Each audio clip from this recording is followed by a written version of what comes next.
Quinn, thank you so much for coming on the podcast. You're actually the first person who's ever reached out to me to come on the podcast. Yeah. I was like, oh shit. I was like, damn, this is fucking awesome. You finally made it. Yeah, I was like, yo, podcast is over after this episode. Like, there's no more. It's kind of like that makes me think of like when we started the band. I was like, dude, if we could just get to the point where people are asking us to play instead of us always asking people like to like join our bills or word book and stuff. Like, I was like, then we'll know like we've actually like got some momentum and done something. I feel like it's like the exact same thing. Yeah, totally, man. And then the band sense, like same thing with our band. Like when we had the first person like come to our show just because they've like heard our music and saw us on Instagram, and they weren't just like a random family member or just someone's friend. Yeah, we're like, yo, that's fucking incredible. Yeah, I remember like I kind of have the same thing, even like still, because to me like what we do is like our live show is kind of like our bread and butter. So I feel like we always do really high energy and very like crowd interactive shows. So I feel like that's kind of where people know us. So whenever I meet someone like and like someone comes up at a show like, oh, I've been meaning to see you guys, like I've heard so much good stuff, or like I really like this song but I've never seen you, like that still is weird to me because I'm so used to people just like, I always think I'm like, people only know us because like our shows are fun, you know, like so it's weird to be like, oh, people actually like the music too. Like, I remember, do you know Ivan Azarov? No, I do not. So he played, I think he used to play in The Incident. I'm not sure if he's with them anymore, but he has his own band, Ivan and the Tax Evaders. I've heard of that. I've heard of them. Yeah. So he's a friend of ours, and he like, I remember maybe like 5 or 6 shows in, we played at Redgate. And then like afterwards, like, I mean, the best part is like when you like the day after you're like looking on Instagram and you see all the tagged videos of you and you repost them, and like, and I remember like he had posted and been like finally saw Chronic Fatigue, lived up to the hype, and I was like, that's like, I was like, that was the first time I was like, oh dude, that's cool. Like we actually like we were doing something. You know? That's so sick. Yeah, those moments are just like so precious when you're in a band. But tell me a bit about you and what you do, so people know kind of who you are and everything. Yeah, so I mentioned it, but I play drums in Chronic Fatigue, and I also do kind of most of the management stuff. I run the social media, do all the booking, that kind of thing. But like, I mean, I've been playing in bands since like my first band we started in like 2015. In Vancouver, back when I was still living in Delta, but it was called Kid Lucifer. And it was a bit more like, we always called it like garage-adelic psych rock or just garage-adelic rock, because it was kind of a mix of like half kind of garage rock and half very like trippy sort of psychedelic stuff. Nice. And we did that from like 2015 to like 2017 here. And then we all moved to Montreal together, and we were out there, I guess from 2017 to like 2021, I moved back. So a couple years there, we were playing shows, and I was just working like as a stage tech. And like kind of got into the booking side more. And then we actually did a full US tour in 2019. Very like DIY, like we got visas, but then we were just like booking it all ourselves, and like very sort of scrappy. And then right after that, the pandemic happened, and then we couldn't play shows anymore. And I was kind of like, we did a show, I think like March like 9th, 2020, and literally like that was like the Friday, and then the next Monday like everything shut down. You know, brutal. That was like the last gasp, and I was there for a bit, but like I was kind of there to do music. Yeah. That was the whole reason we moved. We toured across with the Gins, funny enough, like way before, like they were huge. Like they were just like a local band. Now they're huge, but we like toured across with them, and the whole idea is like, oh, we'll tour across with the van, we'll bring all our gear, and we'll just do music in Montreal. And then once we like couldn't play shows anymore, I was kind of like, what am I doing here? So I was like missing my friends and family here, and like I also do like film work as well. I do like screenwriting, so I've done a bunch of short films. I got a feature that I'm making with a couple of friends coming up. Nice. And then like narrative podcasts, and like doing that here is a lot easier because there's so much more industry and more actors. I met a lot of actors, and then through them I meet other people, and so like doing that just made more sense here. And then I was just kind of missing home, and then I was more just doing the film stuff for a couple years, and then was just kind of itching to get back into playing shows. It'd been like a couple years since I played, so then in I guess like mid 2023 we started Chronic Fatigue, and then it's been cool. It feels like it's really like got a lot of momentum and it's growing right now, and like it's been a really fun run. That's awesome. That's awesome. And then Kid Lucifer, you guys kind of disbanded after the whole COVID hit and everything. Yeah, kind of like after the tour, I think like we all kind of went different ways. Where like our singer Henry is in, he kind of runs this band called the Wesleys, who are really awesome. A lot more.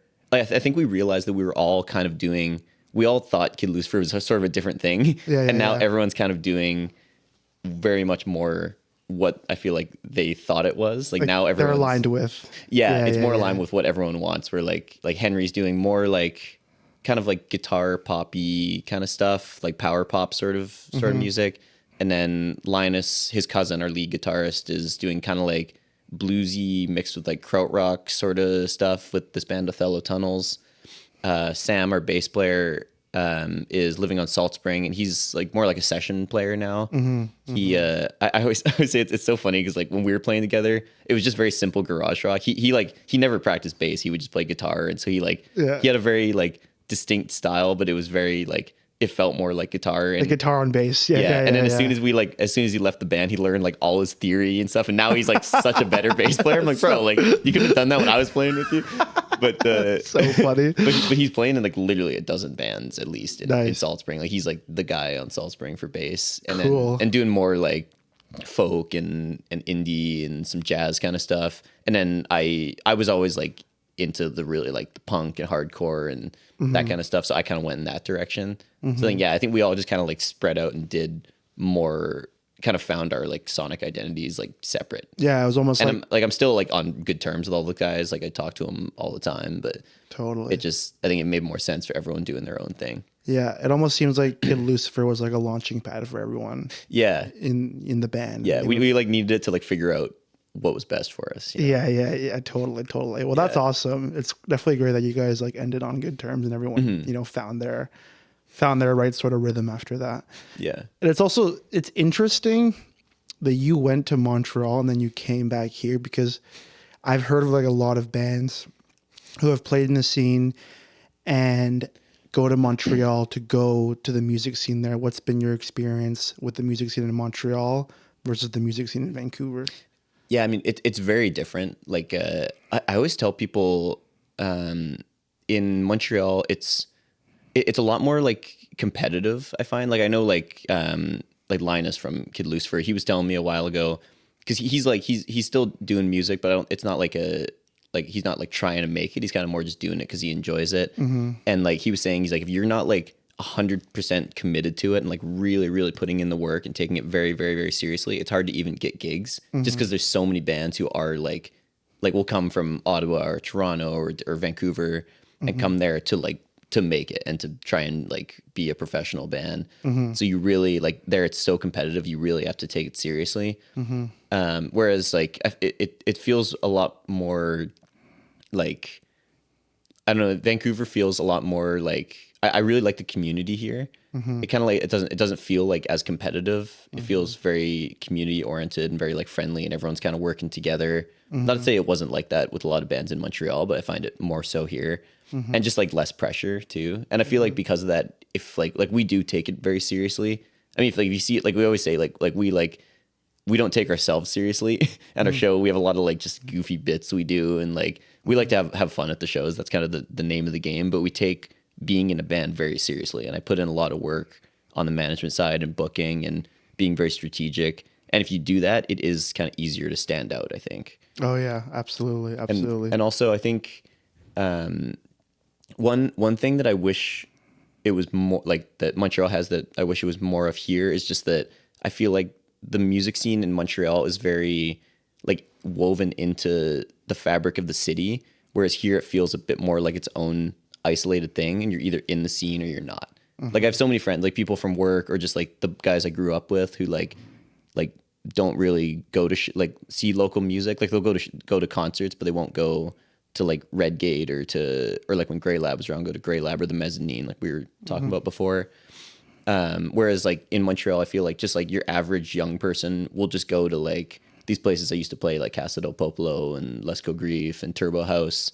And it's more just something that everyone does, especially like the younger people. Whereas here it feels a bit more like its own small thing. So I'm always encouraging people to like just bring like your coworkers to the show, bring like your cousin, bring your mom to the show. You know, like I feel like it's such a low barrier to entry if you just get someone there at the right show. Like it's such a cool community, and there's so many great bands that like you can get someone hooked just bringing them like 1 or 2 shows, and they'll want to. I've seen so many people like that where like they didn't think they'd be into it. They come and then they start going to more shows all the time. Yeah. But it's just, I just wish there was more of that, and it could like expand out of the kind of like tight knit circle it feels like it is sometimes. Absolutely. I think it feels super underground at times, and like a lot of based of like who you know and which venues you know about. And it seems like the younger crowd here, you know, really like going to bars and going to clubs and everything.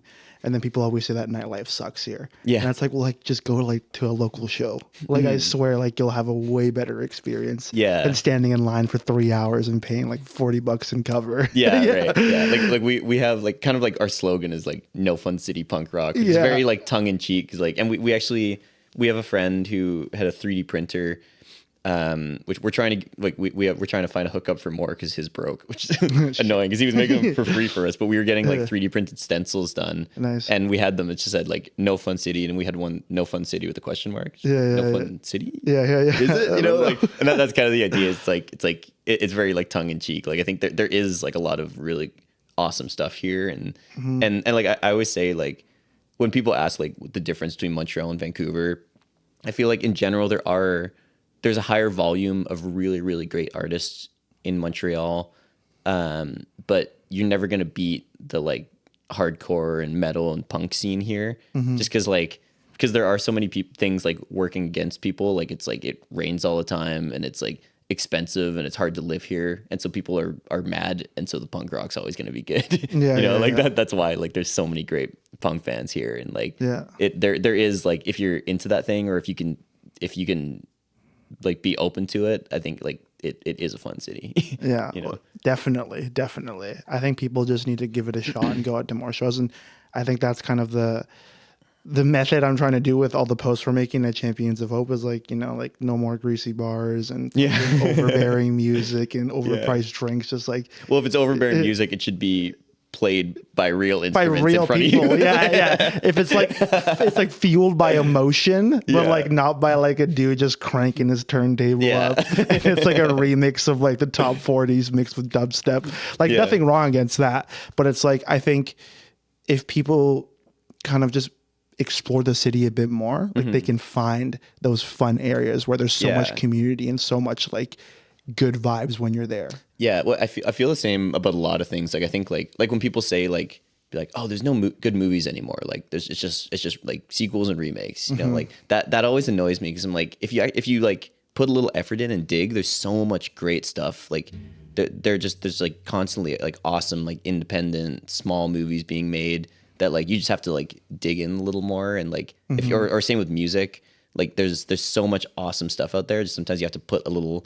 Like on the surface, it doesn't look like it, but if you just dig a little bit, like you can always find there's so much like great stuff always being made, especially just because it's like because of the internet, there's so much that you really have to like filter out a lot, you know, there's just so much information, but because of that, it's like a negative and positive because it's like it is a lot of it becomes noise and there's just like too much of it, but it also means there's a huge quantity of really good stuff if you're like open to doing the work to find it. Absolutely. Yeah, it's the same thing with music as well. People say, oh, there's no good music being out anymore. It's like you just gotta look a little bit harder, and you'll find all the stuff, like I swear. Like don't use like if you're just listening to like the Spotify, like just letting it play and just like like you're only gonna find like the surface level of stuff. No, 100%. It's interesting how you said like, because I've always kind of made that connection with punk rock in Vancouver and how everything's so expensive. The city's like is pretty fucked in terms of how they, you know, treat homeless people, treat the whole drug epidemic and everything. So there's a lot of things to be angry about. And I've really sensed a big shift towards like a lot of punk rock music coming out the scene now. Like a lot of bands just like blowing up with the sound of like being angry and fed up with certain things. And like Piss is a really good example of that. That's such a band that's fueled by that kind of emotion. And same with like Emma Goldman and even like I'll see like bands like Cherry Pick. I've seen like I see videos of them playing. Like they just played the Rickshaw with Piss, and I saw her like there was a song where she's just like screaming, and it's like that's not. It's like shoegaze. It's not the type of music where you would necessarily think you would get those emotions, but it kind of comes out. It like bleeds out in like other areas. No, 100%. Yeah, I think like whenever an artist makes music, I think no matter what, like their subconscious emotions seeps into the way they write. And I think a lot of people, especially young people, are just so frustrated with the way things have been going in the city right now, where it's like music and art is like one of the few outlets that you can do to express that like openly, besides just standing on a street corner and screaming. Yeah. Like even for us, like our like kind of like fan favorite sort of biggest song is Bus Beers, which is like literally about like you're like going to a show and like, I mean, it's about like inflation and all this stuff too, but like the idea of the song is just like you're like getting on the, like it's too expensive to drink at the shows, you get in the bus and you crack a couple beers, you know. It's like a very silly song, but at the same time, like the next single we have, the first song from our album that we're gonna record, it's called Who's Next, and it is like that's kind of our sort of it's like our one sort of like political kind of like very in your face sort of like Rage Against the Machine inspired song, whereas like the vast majority of our stuff, like I said, we don't take ourselves super seriously in that aspect. And a lot of the songs, like we have a song about like our singer Sam, like how he hated like his landscaping job. It's called Landscaper Blues, and like stuff like that. But then we still have like this song that's like very it's about like Trump and about the government, about all the stuff that's happening in the world. Like even us as like a pretty like just light, fun sort of band, like we even have like we still feel like that's something that we want to get out at the same time. So I think it's like, yeah, it kind of like, no matter what kind of music you do, like it kind of just runs through everything. Like you kind of can't make, it's like you said, like you can't really make music without some emotion getting in there, no matter what you do. I feel like totally. And I think like like where you live has a huge impact on what you make too. It's sort of like what you live is like a tree and it has its roots everywhere, and then your music and art is like the dirt that surrounds it. Like I like that. Like the roots are gonna like seep through all the dirt, like no matter what. Yeah. Right. Like we have the same experience with our songs. Like a lot of our songs are playful and light, and sometimes they're sad. And then there's one song like called Bills to Pay, and it's just about how everything's so fucking expensive all the time, and how basically like you wake up and you have to pay like $20 just to fucking wake up. Like it's stuff like that, and I think it's really great to see like, you know, so many bands, you know, especially in the punk scene, like being able to go out and play these big venues and express themselves and have like people connect to it deeply, because people feel angry, but sometimes they don't know they feel angry until they hear someone fucking rage about something. And you're like, oh yeah, I am fucking angry about that. But tell me why you connect deeply with punk music, because it seems like that's something that you really align with and what you're doing with Chronic Fatigue. Why is it something that you really align with? Yeah, I mean, I remember like the specific day when I got into it, actually, funny enough, which is, it's funny to think of now just because of the band that it was. But I remember I was in probably like maybe like 8th or 9th grade. And my buddy Sam, who was in Kid Lucifer, the guy, he's on the Salt Spring bass player. He was like, dude, have you ever heard of this band Pierce the Veil? And you know those guys, you know what I'm talking about? It's just like you listen to it now, you're like, oh man.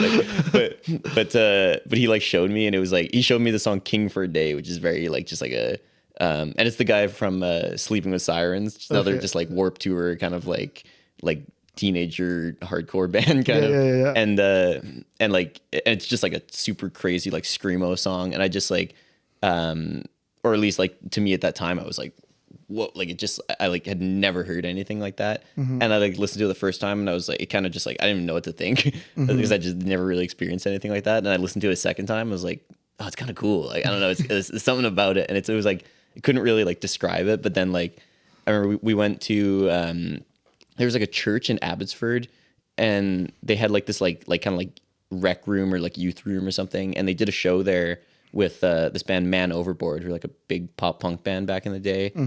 And we like went to that show. That was like the first time I ever crowd surfed. And I remember it's so funny. Like one of my favorite show memories was at this show.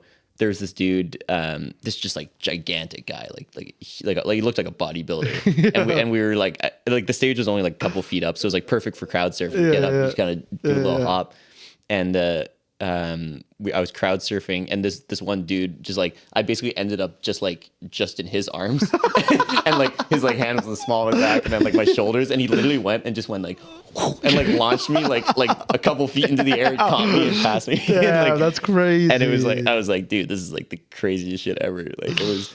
And then like that kind of like hooked me, and then we started going to more like metalcore shows and stuff in high school, and then it was really like the live experience of it, I think, really helped. And then it was always, even with like Kid Lucifer, which wasn't like a punk band or anything, like I always played like real, like if you see like old videos of it, like I'm always like I'm playing like as crazy as I play in like Chronic Fatigue, except it's like garage rock. It's just not like I'm probably playing way more crazy than I have any right to for the music we were playing, you know. So like this is definitely this band's definitely like a better outlet for it, but just like it's I don't know, I just love I always say like with like live music especially, that like moshing or just like that music in general is like a healthy cathartic expression of negative emotion, which I think is really cool. And it's like, especially in like a mosh pit, if you're at like a punk show, like if someone falls, obviously everyone picks them up. It's like a very like, it's like, and everyone's like consenting to be kind of like pushed around and hit. So you're all like, everyone's on the same page, and you're all kind of like, I don't know, it's just, yeah, it's like everyone's on the same page and wanting to do that. I think it's just like a cool way to be able to like express those things that you're feeling. Yeah. And just like, and it also just, I just like the energy it gives me. Yeah. Especially like in a live setting. Like, we just interviewed with CITR, the radio station. Nice.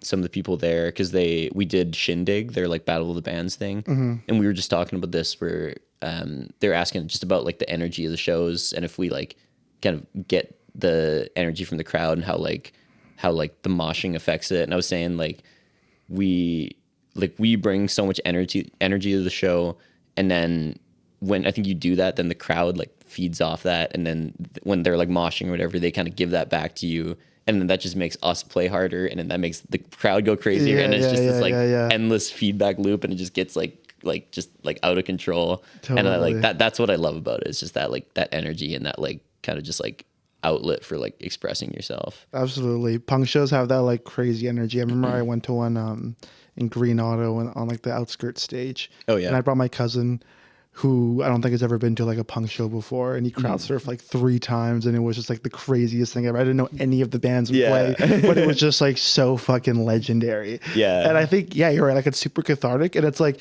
it's this kind of a weird way to think about it, but it almost like satisfies that needs for like human touch too, in like a weird way, and anger as well, right? Like you're bouncing around, like you just feel connected to people. Totally. You know what I mean? Like you're not like, sitting at home or like staring at your phone or being disconnected. Like you're literally in the pit. Yeah. It's like, it's the same reason why I really love playing drums. Yeah. More than like any other instrument. Like I love playing bass. I love playing guitar. I dabble with keys and stuff like that, but like drums, it was funny because it was like the last thing I came to. Like my high school actually had a guitar class, which is really cool. And I like started playing guitar there, and then through that, like we got access to different instruments, and they had bass, and I ended up just gravitating towards bass. I was like, it's just like, I just found it way more like powerful to play. Nice. And then I started playing bass for a while, and then actually, as I grew up in the church, so like when I would go to like youth group, we would just not go to the youth group. We just kind of like hang out in the sanctuary and just jam. Yeah. And then I just like taught myself drums there. So it's kind of like I did guitar. I did like saxophone in school, and then guitar, and then and then bass, and then drums. Yeah. Kind of last. But once I found drums, it's like, this is the thing, because it's like it's like I always say, like there's nothing, because really like all you're doing is just hitting something with a stick. Just like very like primal, like it's like totally. Like what like cavemen did for fun. Probably, there's like nothing more fun than that. A stick and a rock, they're just it's the same principle, and like it's just very like satisfying, and I feel like that's why usually I'm like such a like low key guy, because I just get on stage, or I get to practice once a week, and I can get out all those like all the like aggression or all those like negative feelings just by doing that. Totally, So it's kind of the totally. same as like being in the show or in the mosh pit. Absolutely. And I think like when I play drums, and I'm not good at drums whatsoever, but like when you get into that rhythm where like all your like parts are moving like in synchronicity, like they're all in the pocket, like it's such a crazy feeling. Yeah, it's flow state. Yeah, it's just fucking flow state, dude. Like you're just fucking taken out of it. Yeah. No, that's really cool. We're I think we're doing a punk show at the end of December. We're trying to get you guys on, but you guys couldn't make it, unfortunately. But it's going to be like mixed with like a toy drive. You can bring a toy, you get $10 off your ticket. Oh, that's sick. It's for like a Christmas Bureau charity as well. So it's going to be really fun. But again, like the energy of the punk show is just like unmatched. Yeah. And I remember like, cause we've been going out, we've been doing like the island a lot and kind of like spreading out, and we've done like, we just did Kamloops recently. We kind of built like a following in Chilliwack. We started playing there a lot, and like Squamish and these different spots. I remember like specifically like, the first time we played like Chilliwack, Kamloops and Squamish, it was like it starts out, especially like the first time you go somewhere. Cause like we play Vancouver, like as soon as we start, like the people who like know us will like get it going right away. Like, like it's like first, like we play like 2 notes and people are moshing already cause they just know. But like, when we go to like, for example, like Squamish or at the Squamish show, it was a bit of a older crowd. And as we were playing with like this reformed like punk band from the 80s called Death Sentence, who were awesome. But it was like a different crowd, and they also didn't know us. They didn't quite know what to expect. They were like kind of feeling it out. And then like probably like maybe with like 2 or 3 songs left, like the mosh pit started going, and it was just like to me, that's like, because our music's so like high energy, that to me is like, if people are moshing, I know like the show is going well and we're doing something right. Like that's we're like, okay, like we got like the energy in the room going. Like if we play a show and people like don't mosh at all, I'm kind of like, oh man, like could have been a better show. You know? Like totally. That's like that's a very, for us, that's like a very easy benchmark of like, okay, we got him, you know? No, like, definitely. Yeah, if you're playing punk, that's like the telltale sign that the show's going good for sure. Yeah, for sure.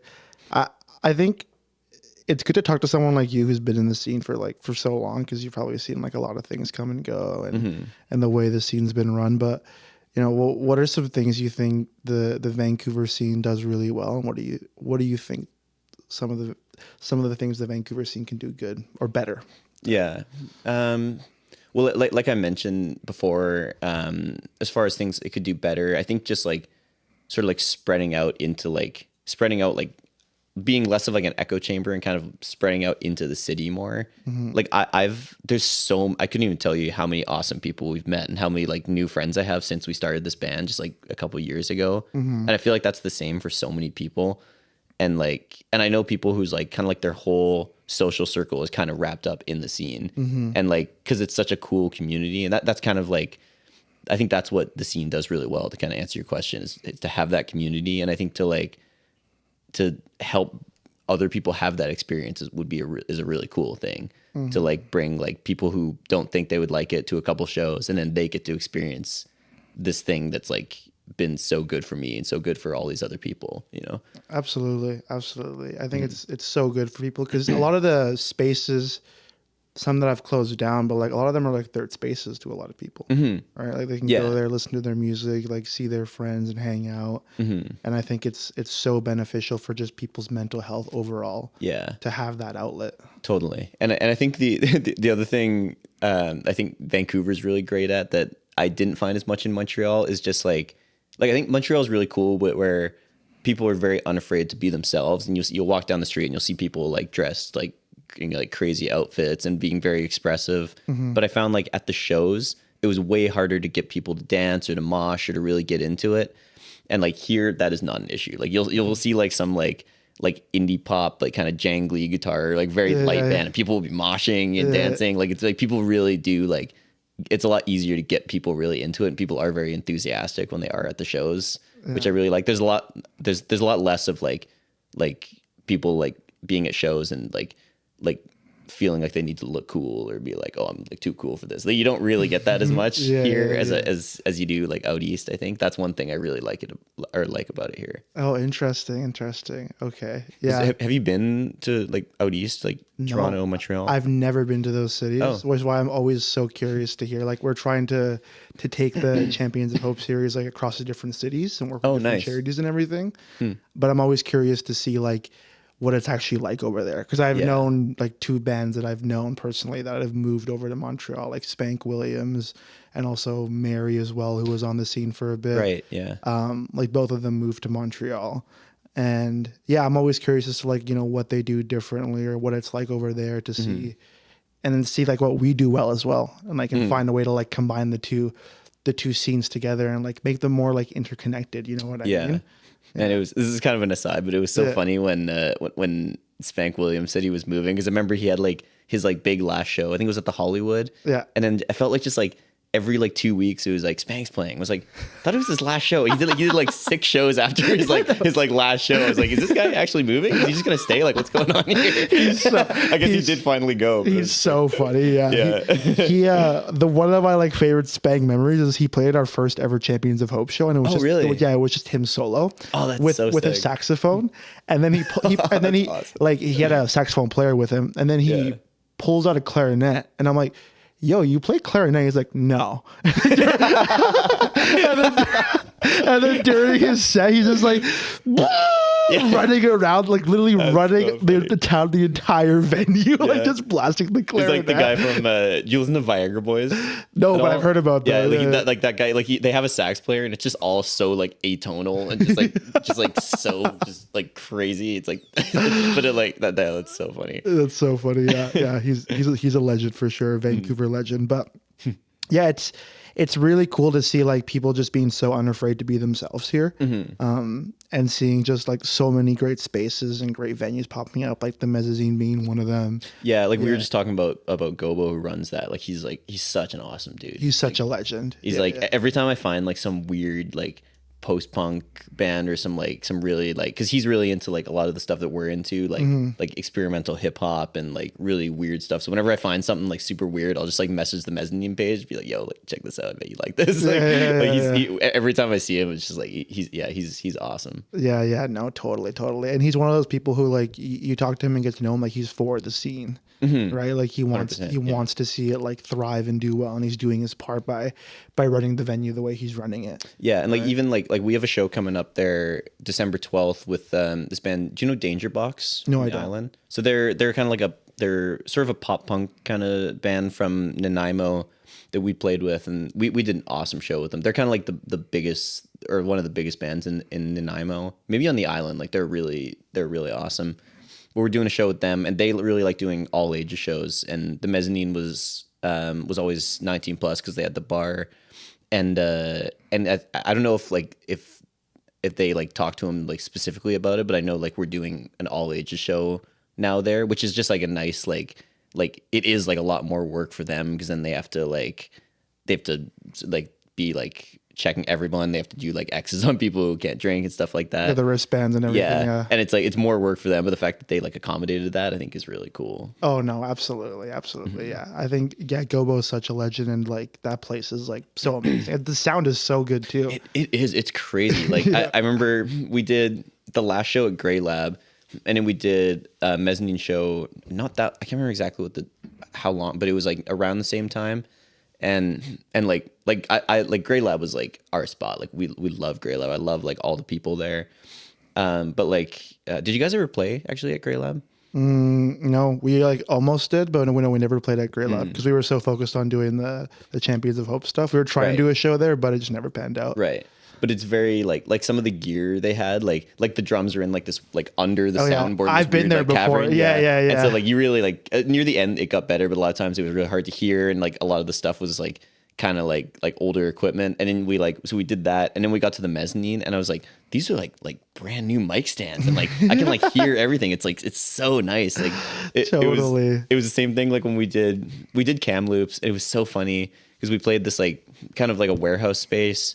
It was a super fun show, but just because of like it's just like literally like just like a box. Like it's just like a bigger version of this room. Like it's just a box with a stage. Yeah. And so you're getting like sound slap like crazy. So we're like trying to like sound check, and I was like, I like can't tell the difference between the guitar and like the bass. Like it was just so kind of like muddy on stage. And then and like we weren't really getting any vocals from the monitor. So we started playing, and I told the guys, like, you really got to follow me on this one, because like I'm not gonna really be able to hear you guys. Like you got to just like I just gotta hope you guys are on it.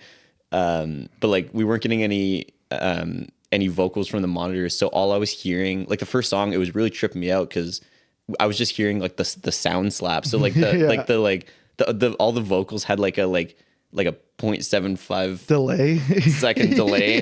Yeah. And so I was like, am I off time? Is he off time? And then I was looking at like Sam's mouth, and I was like, no, he's like on time. Like, and then it like clicked in. I was like, oh, I just got to tune out the vocal. But like doing that. And then like that same weekend we did the Shindig Redgate show. Yeah. And I was just like, oh my God, like I can actually like hear everything. Like I can like getting like my own mix. Like it's crazy. But yeah, like the, it really makes you like appreciate like something like Redgate or like the mezzanine, where like the sound's really dialed in. Totally. Like, I don't know how they make the mezzanine sound so good. Like it's crazy. No, totally. Go was telling me they like sound treated everything and put up all those panels, like treated it kind of like a studio sort of vibe.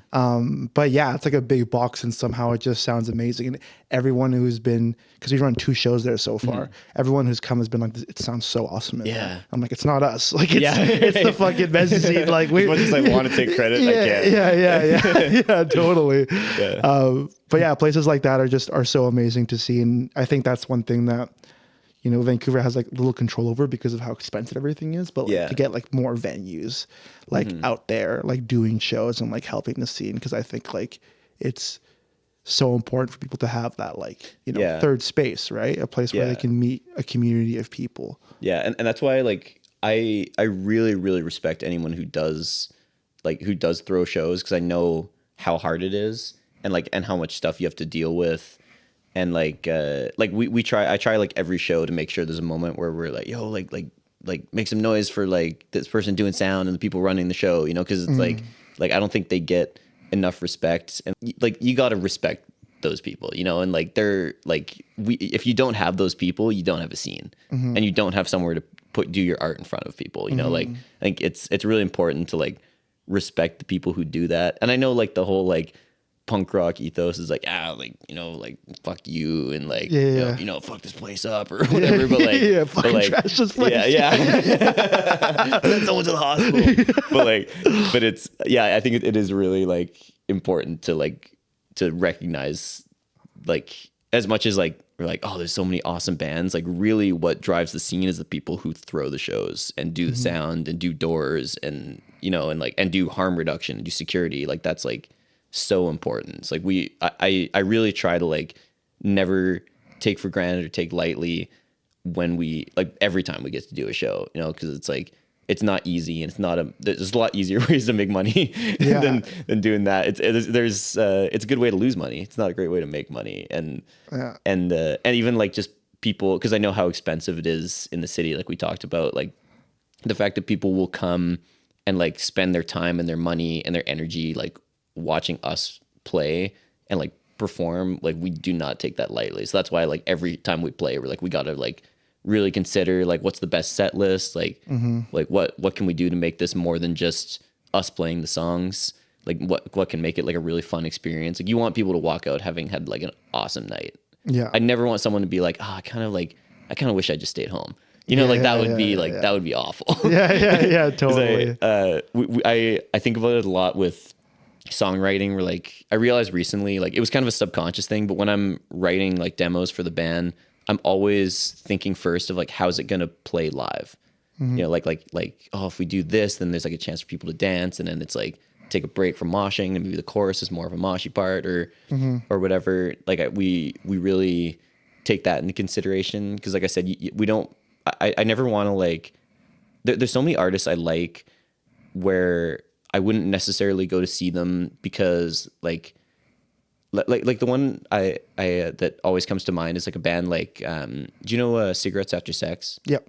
Like I really like a lot of their music and I listen to it a lot, but like I think like seeing something like that live, you're not getting something really that you couldn't get by just listening to it, because it's such like low key music. You're not like when I'm going to see like a live show, I want to have a reason to like see it live, whether it's like the crowd or like dancing or moshing or like the banter they do on stage or like goofy bits they do or whatever it is. Like I want it to be something to like get your money's worth and be like, there's a reason you like went to see it live. So that's really something we consider when like, I know like people are like paying to see us. We're like, we got to like really bring it every time. You got to make it worth it, right? Totally. For people. Yeah. Well, it's like, it's a show, right? It's a performance. Like you don't just play the songs, like give people a reason to be there. No, absolutely. Absolutely. Yeah.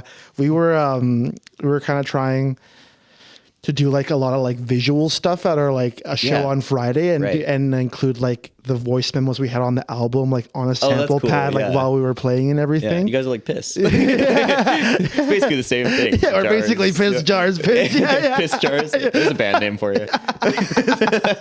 So funny. But yeah, I think like, if you have like lower key music, like visuals are like your best friend to have right, on the show and everything. And I asked Gobo, like, can we do a smoke machine? He's like, no. I'm like, fuck. Okay, that's fine. I'm like, all respect, like no worries at all. But yeah, I mean, like to consider the audience with like the dancing and the moshing and even getting the crowd engaged with like a chant, like we always do that too at our shows as well to get people like hyped up and everything. Yeah. And the chants like fuck bills, because we have the song Bills to Pay and everyone's like screaming at it. But it's it's like you want people to like get that feeling so that they want to come back to see another band. You know what I mean? Because there's so much, like it's so easy to just like stay home. There's like so much right at your fingertips that like you want, like people are gonna come out for like a real life experience. You got to give them a real life experience. Even if you are really low key, like you said, like doing like the visuals or like sometimes we'll have like artists that we like set up at the merch table and they can just like sell stuff. So then it's like kind of like an art market. It's also a show. Like just like there's so many little things you can do. No matter it's easy for us because like people come and they mosh and dance and whatever. But like if you are like a singer songwriter or something like that, I think there's still always something you can do if you're just like creative and you really consider it to like really make it worth people's while. Absolutely. And I love that you say about the art stuff, because that's what we've been doing a lot, is like making every show like an art market too. Yeah. So it's like you go there, you shop from local art, you can listen to local bands, you can buy merch, like everything's like hyper local. So like your money just goes back into the community. Yeah. And I think that's so cool. Yeah. And then like 25% of your ticket goes towards a local charity. So it's like a fucking no brainer. It's like, I pay $20, I support the scene, I get to see local art, I get to hear music, and I support a charity. That's for like, like what's the downside? Yeah, exactly. There's got to be a catch. Exactly. People are like, what the fuck? You're like, hold a minute. But I wish, like, I've been telling like other bands we know, like I always like encourage people to do the like, just have like, if you have space at the merch table, or just get like a little extra like space and just like get like an artist to sell like prints or photography or whatever. Cause it's like and like we never like charge like a table fee. Because to me, it's like, it just adds something to the show. They'll probably get a couple of people, some of their friends to come. That's just more people coming to the show. And then like, and it also just like brings people over to the merch table. Like people are looking at the art and they're like, oh, there's like, like it gives people more of a reason to come over. And it's like, I feel like it's just like, it's the same thing. It's just like a no brainer. Like there's no downside to it. And it just adds something. Like it's the same thing. Like a lot of times at the shows, I'll put out just like a piece of paper with a Sharpie and just be like, draw something. And then people will come and maybe they don't buy anything, but they come look at the merch and then they just they sketch something and I put it up on my wall above my desk. And I've got like 20 of them now. It's just like, and like just little things like that just to make the show, like the whole experience more engaging. I think it's like easier than people think if you can like just spend a little bit of time brainstorming, you know? No, absolutely. And like I love what you say about like not charging table fees. Like the same thing that we do is like, you're going to help us bring people to the show. You're going to include with elevating the vibe of the whole night. Yeah. Right. So I'm not going to fucking charge you however much money. Yeah. So you can put your art down somewhere. You know what I mean? Yeah. Because it's already hard enough as an artist, like trying to find places to sell your stuff. Yeah. You know, but if any artists want to sell stuff, I would say DM us because we're always looking for people. So like just message the band page and I'll get you to a show. Yeah, message Chronic Fatigue on Instagram. Yeah, definitely. Yeah. It's just it's really cool to see like just how live shows are evolving. I think Like we're trying to make it synonymous to have art markets at like every single show. Yeah. And just make it like a standard. Like there just has to be artists there. Cause Yeah. again, they bring people to the merch table. People can support like local artists, local musicians. And then like on top of that, like we do the contests as well to like announce the winners before the last band. So everyone's enticed to stay for like the last band too. Right. And yeah, like we had at our show on Friday, like $150 gift card to Adrenaline, $100 gift card to F as in Frank. And again, people were just like so stoked, like reading all their numbers out as they were going like, like so close. But that's like, sick. And like people just get like, and then after that's over, like their eyes are just naturally glued to the stage because the band goes on right after. And they just like kind of have to be there to watch too. Yeah. And it like gets them more engaged. And I think, yeah, like we're trying to find ways to like just create an even better community than there already is there. And like find a way to like help charities, you know, help artists, help musicians, and like bring them all together because I think it's super important. Yeah, because like there's no reason to just have it be music. Like if you're gonna do an event and have people pay to come in, like make it like it's so easy to like make it a special thing or just do something a little extra. You know, like because there's nothing like I'm sure you felt it with like the shows you throw, but like I remember like the very first show we did like a Sunday night at Redgate, and like I booked like I emailed the venue, I got all the bands and did the poster and kind of booked everything, and just like I remember, and we actually had like way more people than we thought. Like it ended up being a really, really good show. And I remember just like end of the show, I was just like kind of standing in the back watching the headliner play. And I was just like, man, like it's cool to think like all these people who are here, like having a, like who had like a good night is because of like the work that you put in. Yeah. You know? And it's like, if you can like curate that, even just a show alone, but like, then you have like all this extra cool stuff and like, that gives people like a really awesome experience for their night instead of just staying home and looking at Instagram reels. Like it's a very like satisfying feeling, you know, it's like, and it makes like all the work worth it, I think. Absolutely. And like, yeah, like it's after doing like organizing shows now for like just over a year, like I can see how difficult it is to like make money and like turn a profit, especially while treating people fairly. And like, I can understand why there's certain promotion companies out there that do things the way that they do them, but it's also about like finding a sustainable business model to support the entire scene and not just trying to make a quick buck on every show.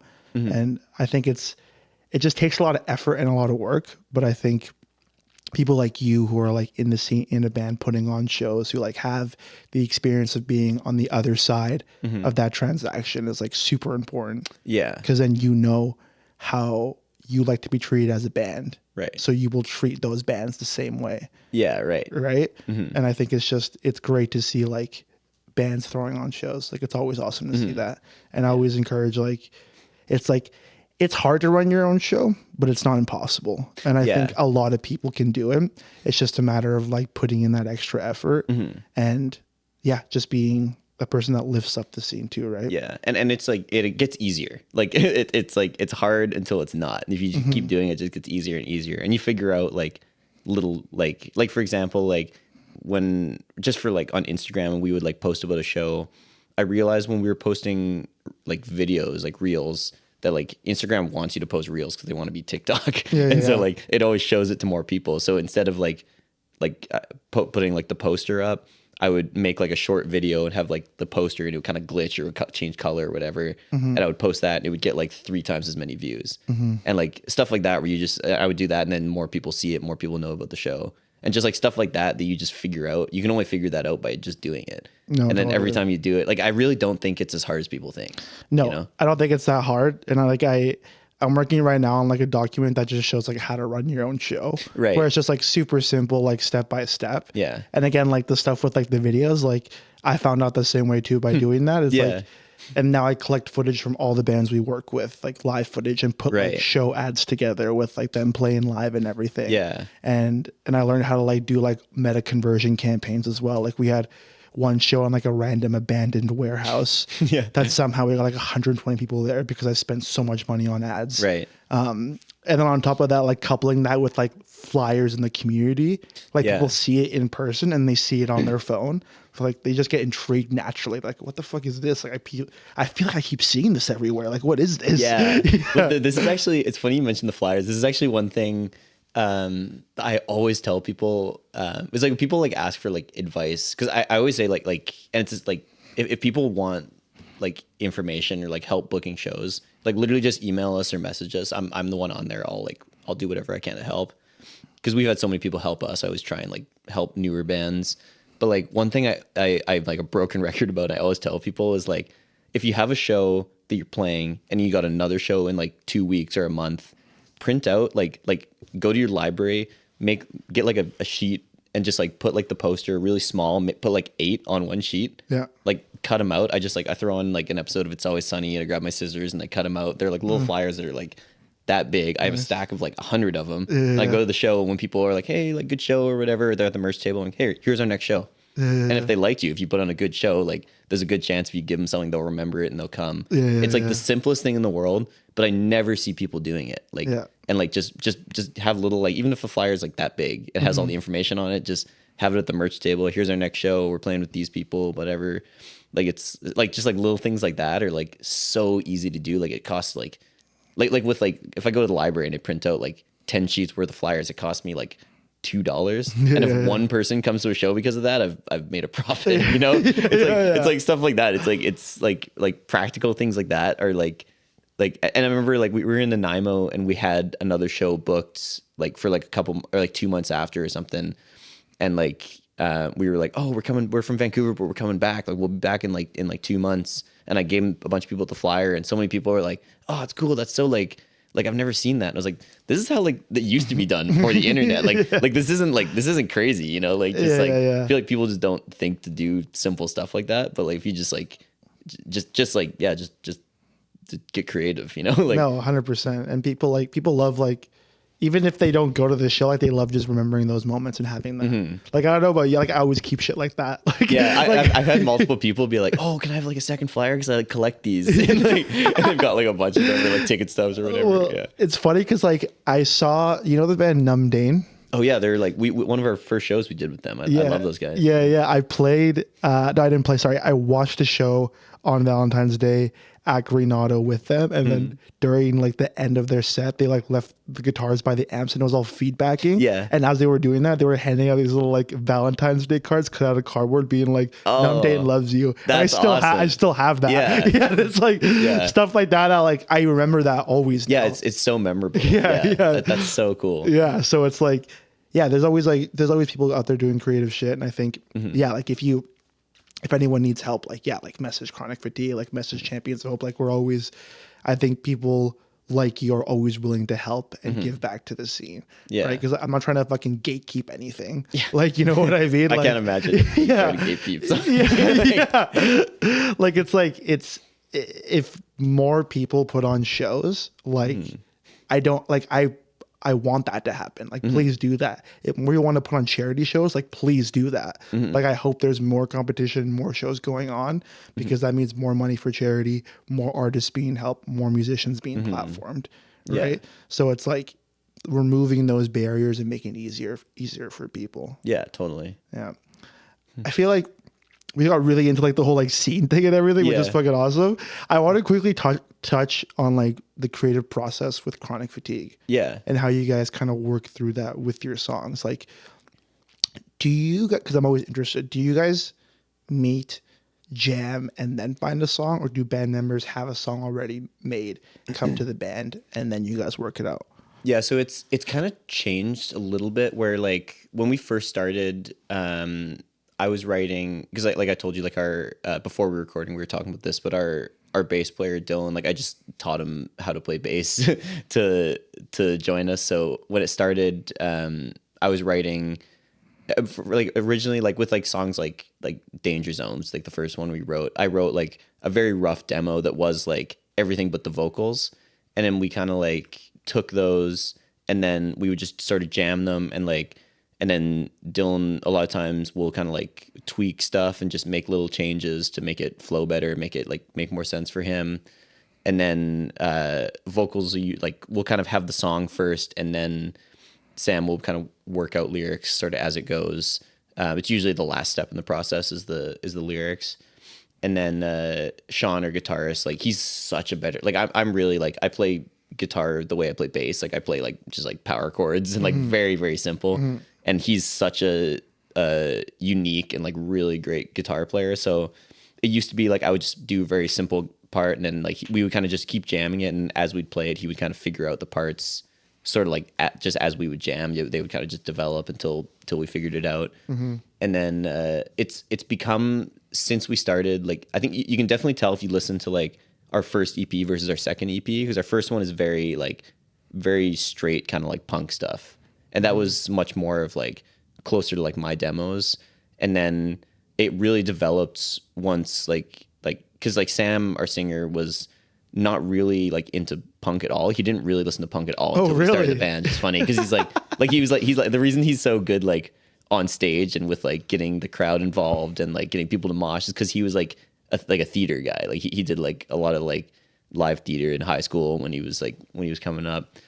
But yeah, he's really into like Death Grips and JPEG Mafia and like Danny Brown and that kind of stuff. Nice. So like, and yeah, and he really brought the experimental and just like the hip hop side of it. So then our second EP, once he started to bring a lot more influence into it, became a lot more unique and a lot more of our own thing. And then like after that, now with this album that we're going to be recording end of December, it was kind of a mix where some of the songs, like we have a song called Coffin that I just basically wrote the whole structure, just bass and drums. I kind of gave up on writing guitar parts because Sean's so much better than me. I'm just like, I'll just write this. He'll figure it out. But like that song, I kind of wrote the whole structure, and then we didn't really change the structure at all. We just added vocals to what was there, and then figured out the guitar part. And then there's other songs that really just came from jamming, or like every time like we start a cool jam, I'll just have my phone, I'll put my voice memos on, I'll record it, and then we'll kind of like work off of that. So it's kind of a mix of like half and half. Like I'm writing a demo, we work off that, and then sometimes it is more like Sam will bring something or Sean will bring something, and but it always starts with kind of like, most of the time it starts with one person bringing an idea and working off of that. But like more it has been kind of building off of like a lot of the songs are starting to like start from just like kind of open jams, and we find a piece of it that we like for example, we have this one song we're working on called Automoronic. It's kind of about like dudes who are like too into their cars, you know. and that one it basically started because we were just jamming, and Sean played this one riff just for like a couple seconds, and I was listening to the recording, and I was like, wait, like that's really cool. And I like figured out what he was playing, and then showed it to him, and we kind of wrote the whole song around like this basically like 5-second clip. Oh, damn. This cool riff, you know. Damn. So it really does like vary, but yeah. So it started out more with demos. Now it's kind of a mix of everything. But nice. You guys kind of look for those seeds as they come up. Yeah. And the funny thing was like I remember with because Danger Zone was the first song we ever like put together, and because usually like I'll just write the demo and I'll just call it like the first thing that pops into my head, and I was just like, oh, Danger Zone's kind of funny, and just like put it on there. And then Sam came up with the lyrics, and like Danger Zone was like in the lyrics, and it's like the chorus, and it's like the whole song is kind of revolving around that. And I was like, dude, you can't be writing all these songs just based on my titles. My titles are so stupid. Like it's literally the first thing that pops in my head. You gotta just disregard these. We can't be doing this all the time. It's like we had a song called like Sunny Side Up, and I was like, if you write the song about fucking breakfast, I'm gonna lose my mind. That's hilarious. Oh yeah, it's really kind of like evolved since we started, and it's way more collaborative now, which is cool because like I am very limited in my like songwriting to like I could write like a cool punk song all day long, but like to make it into something more interesting, something that's more like us, it needs all the guys, you know? So I was gonna say, like, what does like creative decision making look like for you guys when dealing with the song? I mean, it's pretty like there's not really, we don't really have a lot of issues with like, I feel like we're on very much the same page a lot of the time, and like and like I mean like Sean's like a wizard on guitar, so basically anything he comes up with, we're just like there's very few times where he'll do something that I don't like. You know, yeah. He's really about, like, we talked about this a while ago about just like he like plays to the song and he doesn't overplay. He just tries to make it interesting and make it really fit, which is really nice. Serves the song. Yeah, exactly. It's not about like ego and be like, look how fast I can shred or whatever. But like it is very like, like democratic. Like we don't really have a lot of like issues or conflict over things. Like there's some times where like I'll write something and then they'll be like, oh, I think the intro should be like 2 bars instead of 4 bars. And then if we have a disagreement, I'll just be like a lot of times it's like, okay, let's just play it both ways and then see what we like better. And we do it and then we kind of just discuss it. And so we've never had like an argument about a song, Nice. like it's pretty like, yeah, we don't really have issues with that. It's pretty we just kind of hash it out, Cool. And what's everyone's role in the band? Is it so you are like the manager of the band essentially and the drummer, and then everyone kind of plays their instruments and plays at shows, and that's kind of how it goes? Yeah, I mean, they kind of like, a lot of times I kind of just delegate if I need stuff done, because like the thing is like I know a lot of people like don't like doing like Instagram for the band, like they don't like doing social media or they don't like doing the booking or whatever. I really enjoy doing that stuff because to me it's like we were talking about where like you throw a show and it's very satisfying to see people like having a fun time because of what you did. Yeah, it's like I get that. So like with so much stuff with the band, I love just like goofing off and doing like Instagram stuff or trying to figure out meta ads or I just enjoy that like problem solving side of it and like figuring out how to book and making connections with people.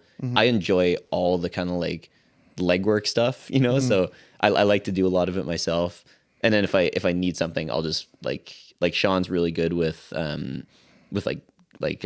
poster making, so I'll just be like, oh, can you make a poster for this for like next week, and he'll do it. Or when we were trying to go the first time to Chilliwack, I just texted Dylan. I was like, hey, can you look on Instagram, see if you can find like 10 bands in Chilliwack, and then we'll hit them up and see who wants to play. And then it's just less that I have to do. So it's kind of like I'm running a lot of it, but then I'm like delegating to those guys so I'm not getting overwhelmed. Nice. And then anything I need them to do, like if Sam, like I'll get him to edit like a promo video, he'll get a bunch of footage together and do something. So it's like they're really like good about like just like assisting with whatever I need. And I'm kind of working now to like, because it's getting like it feels like there's a lot of momentum with the band and it's been growing a lot, trying to delegate that more like consistently. It'd be like this person handles merch, this person handles this, like I handle like the band cash stuff, and like like just making it more like concrete. Yeah, totally. Cool. Okay. Yeah.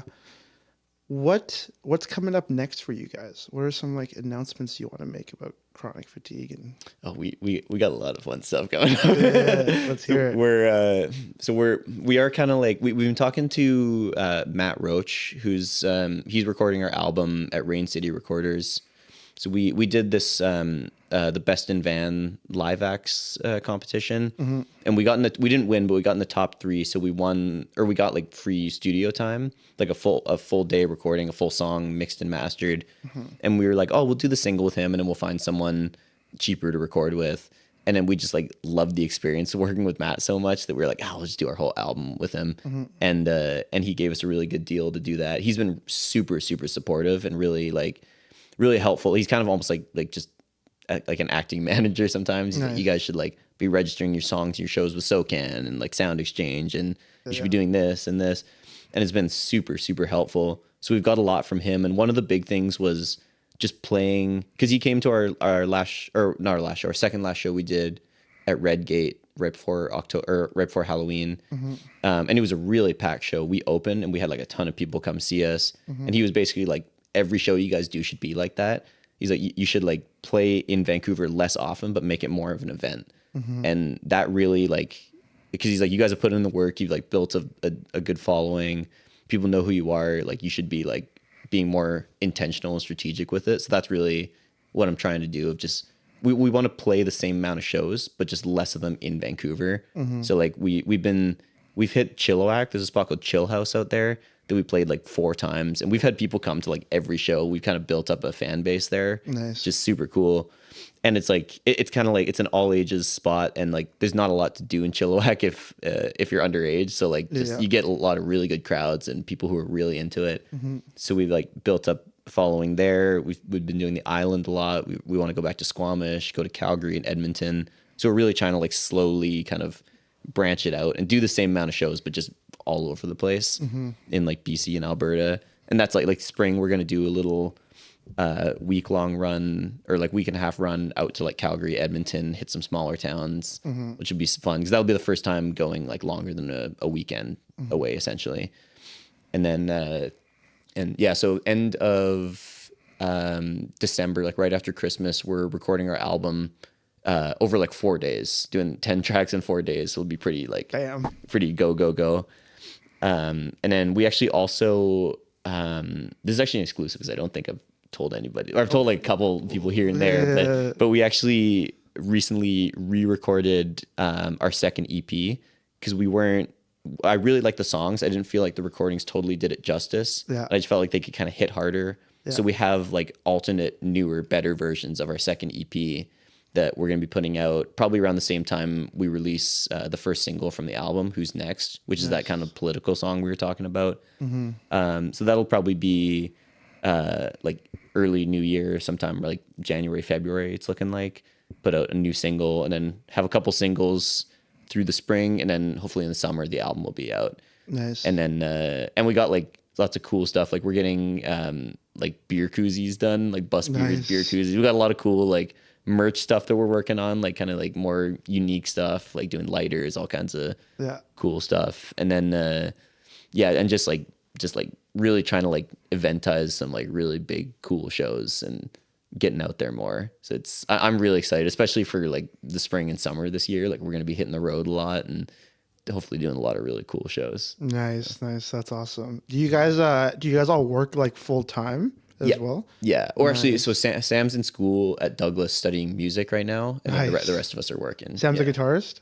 Our singer. Okay, yeah. Cool. Yeah. Cool. Okay, that sounds like an exciting year coming up. Yeah, it's going to be busy because, like I said, I do like the film stuff too. Like my buddy and I have a found footage horror movie I wrote actually that we're gonna shoot hopefully in the spring as well, on top of all this stuff. And like we have some short films, and I do like narrative podcasts. I've got a couple of those in the works. So like it's gonna be like a busy time, but that's kind of how I like it. Like it's better than being bored, you know. Like have a little. There's all like every day I can get home from work and be like there's something to do. Like I pretty much like 100%. I finish my work day for like 8 hours, and I come home and I do at least like 2 or 3 hours of like other stuff before I relax every day, because that's just how I like it. Totally. You know? What's a narrative podcast? Yeah, so it's some people call them like audio dramas. Like it's basically like, you know, like the original War of the Worlds, where it was like a radio broadcast, and it was like it's like a story, but it was just like a guy talking into a mic. It's essentially that. Okay. Nice. So like there's one I made that's like that, where it's just me voice acting it, and it's kind of like just like a monologue. Yeah. And then we did some other ones that are like I have a show called Gray Shading that I wrote. It's just a couple episodes where it's kind of like watching like a play, but you're not seeing it, like you're just hearing it. So we'll have like actors do it. We'll have like lav mics on, and they'll act it out, and we'll like do the sound effects like as we shoot or as we record. Nice. So they'll be doing the dialogue, and like for example, like if someone's like pouring someone a glass of water, they'll be doing the scene and they'll do it as we record, and it like records it from their actual mic. Nice. So we kind of like we do it like in real time, and it's just like just like telling a story. So that one was just like an anthology of just like kind of different stories. Oh, cool. So it's just like kind of a cool.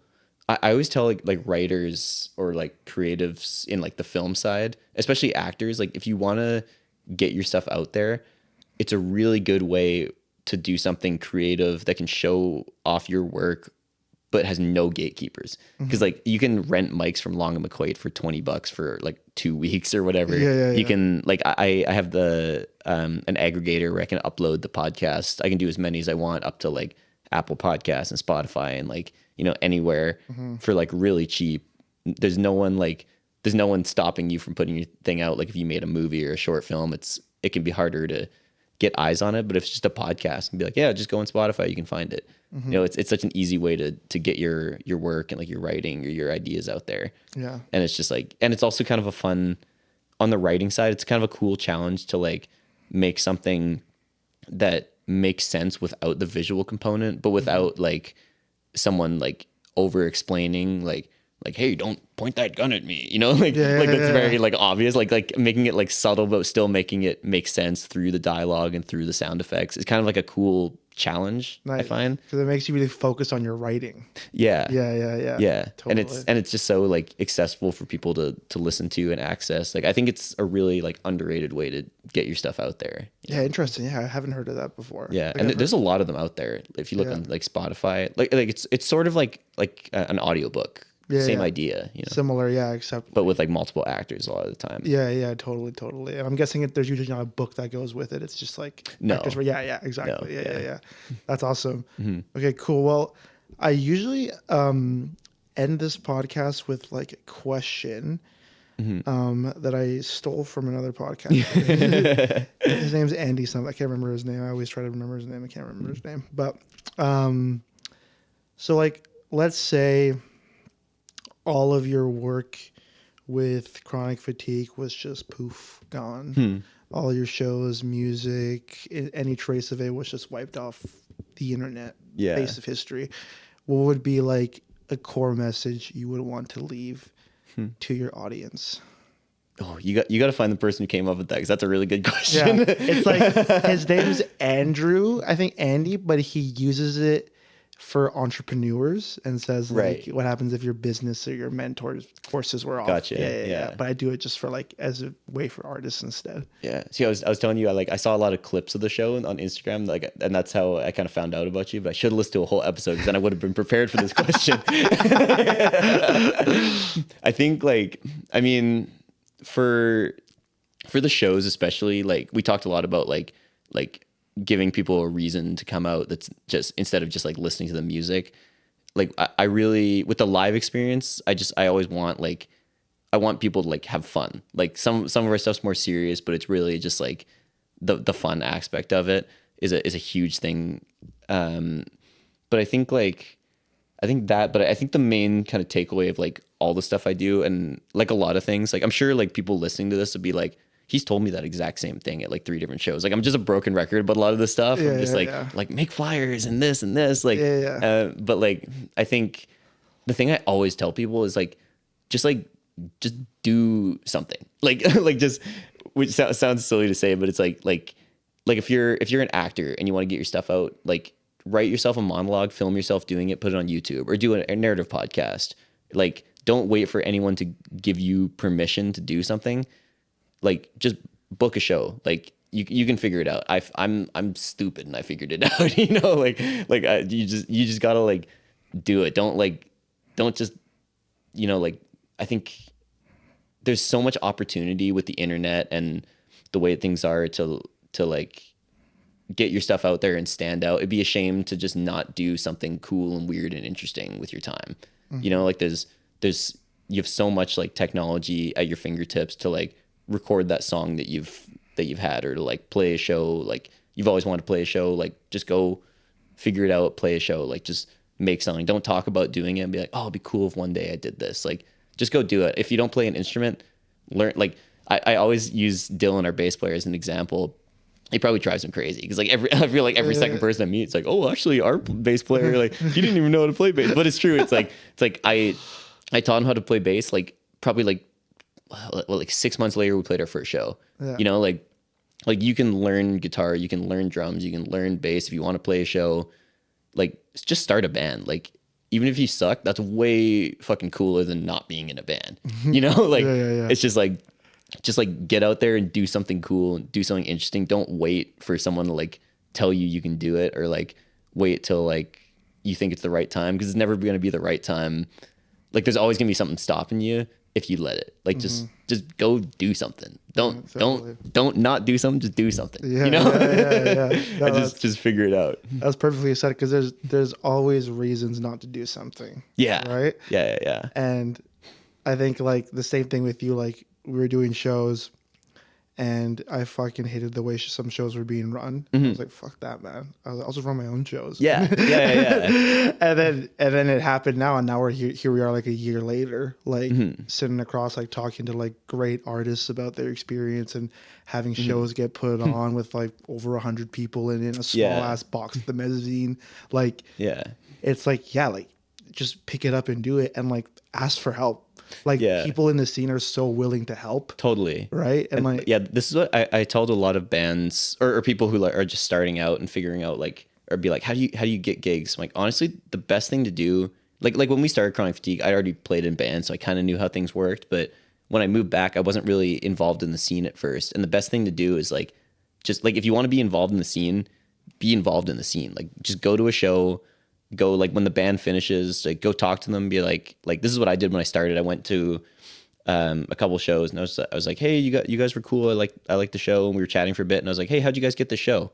And they were like, oh, we just like emailed this person, or we DM'd this person, or oh, this person reached out, and then you get that information. Like people, like bands want, like I love when people come up and like talk to me at the show. Oh yeah, you know, like people want. I think people are sometimes like intimidated or afraid of like talking to artists they like, but like especially in the local scene, like people want you to like talk to them and tell them they're good. No, so if you like 100%. you know, like and like they'll like people are so helpful. Like that's the easiest way if you don't know anything, is like just go to the thing and then talk to the people and like become a part of the community, because it is like so welcoming if you're open to it. You know, and like like it's funny. I'm just thinking of, you know, that video from like years ago of Shia LaBeouf. He's like, just do it. Just don't let your dreams be dreams. Like I'm like that's like, I feel like that's what I sound like, but I'm like, but it's like, don't let your ideas just be ideas. Like if you got a cool idea, just fucking do it. Yeah. You know, like there's so much like at your fingertips.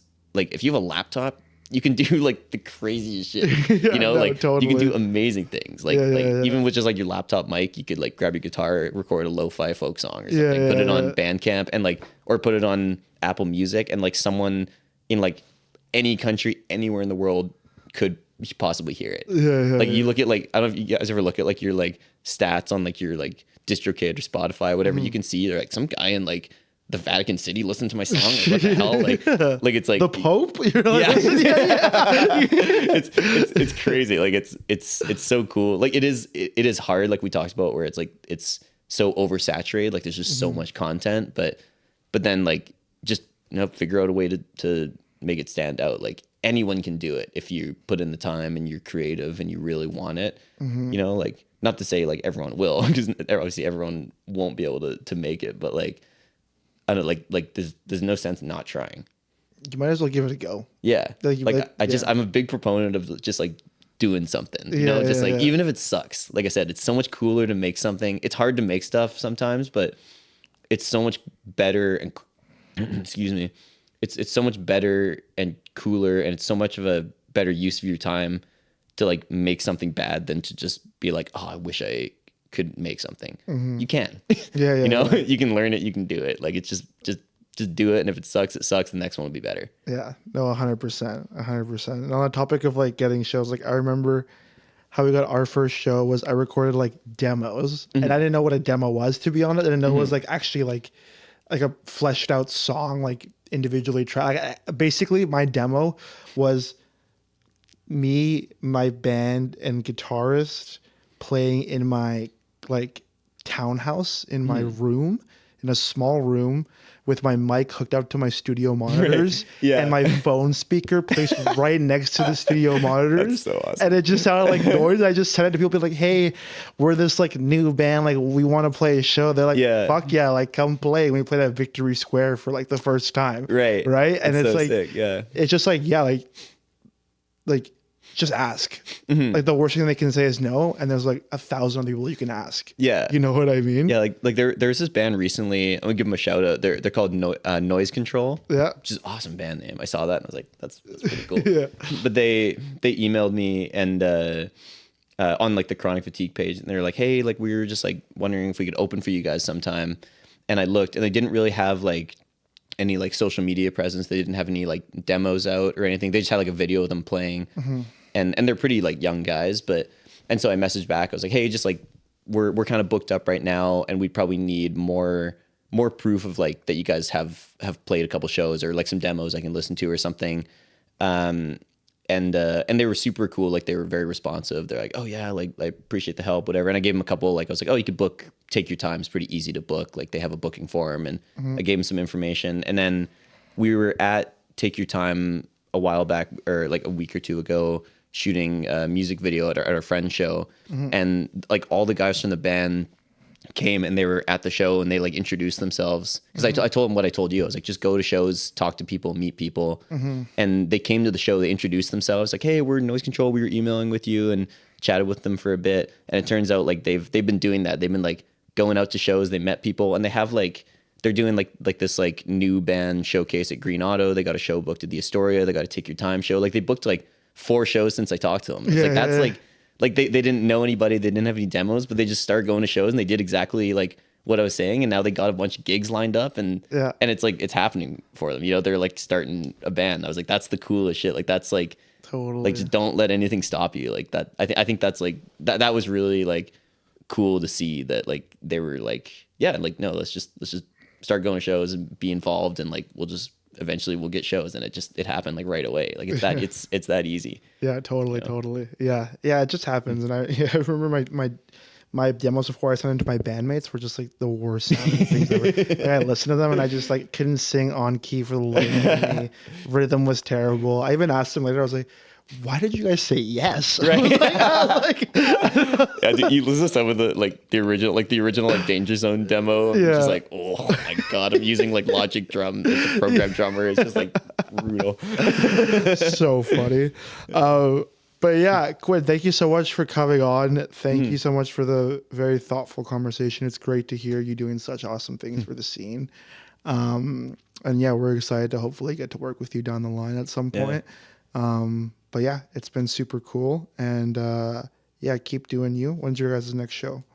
Well, it depends, because if we get into the Shindig finals, then we'll have that next. But we're still waiting to find out for that, kind of like, because it's kind of a battle of the bands. There's a couple shows, so it'll either be, if we get into that, hopefully. I'm just gonna manifest it and say our next show is the Shindig finals, which is December 5th at Redgate, and then we're doing the mezzanine on December 12th. Nice. And then actually December's pretty busy, because then we have December 20th. We're also doing the Fox. Nice. That's gonna be awesome, because that's with like all like our favorite bands. Basically, it's Felicia and the Jazz Rejects. Nice. Reverend Ape. Nice. And then Cheap Flavor, who are like one of my, I don't know if you know them, but they're like one of my like favorite bands in the city. Like, and actually Jed would be a great guy to talk to for the show. Like he's super, super cool and really like tuned in to just like a lot of really interesting stuff. He's a really great guy. Who's Jed? He's their guitar player. Okay, nice. Yeah. Cool. Yeah, well, if you know anyone, let them know to shoot me an email and reach out. Yeah. But yeah, it's been really, really awesome. And yeah, thank you so much for coming on. Yeah, thank you. Yeah. Bye.